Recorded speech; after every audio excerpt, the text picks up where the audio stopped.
Lukas gogo.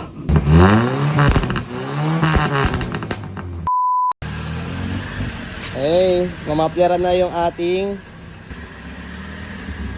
Okay na daw. Tanggal na yung ating stock muffler to, no? Yan, ngayong araw nga pala, ipapamapler na natin si Red.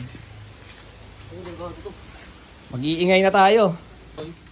Ngayon pa lang mga gar, ito kagabi, kinabit namin, di ko na napag-video. Ayan. Ang tawag dyan? Bumper leaf. Bumper lip. So, ayan, napaka-pogi na ni Red. Kinakabahan niya ako pag dumadaan ako sa AMS eh. Baka mamaya sumangapit eh. Putol talaga to. At itatanggal na yung ating gulong. Ayan, kasi dito yung muffler natin ilalagay. So, kailangan din talaga tanggalin yan. Parang doon sa una nating kotse, tinanggal talaga yung gulong dito para mahinang yung sa ilalim. Ayan.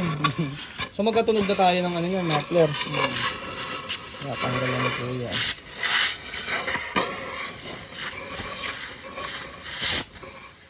Kaya nga pala sobrang tahimik ng ating tambucho kasi ito ang laki oh. Tapos ang ipapalit, ganun no. Ingay niyan. Kasi ito yung pagkakabitan, di ba? Tuhan no. Hihinangan na lang talaga. Tamang-tama lang pala Kuya Lando, no? Sakto. Pwede bang i-repeat kaya natin to? Pwede ba yun? Bukas. Ay sa Sabado nga. Sabay-sabay na Pwede tayo. hindi na natin tatanggalin yan. Dali lang po yun, dalawang tornilyo. O gusto mo, uwi muna natin yung nakagay na tapos iwan natin sa kanya. Hindi naman po siya, hindi nga. Tama na ako na.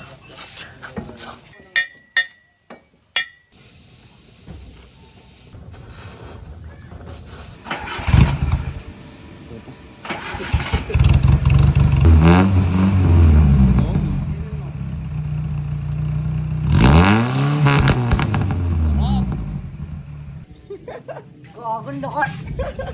Ang lukas gogo. Opo, inspiring siya eh, kaya may putok-putok. Maganda ba yun pa? Hindi, kailangan.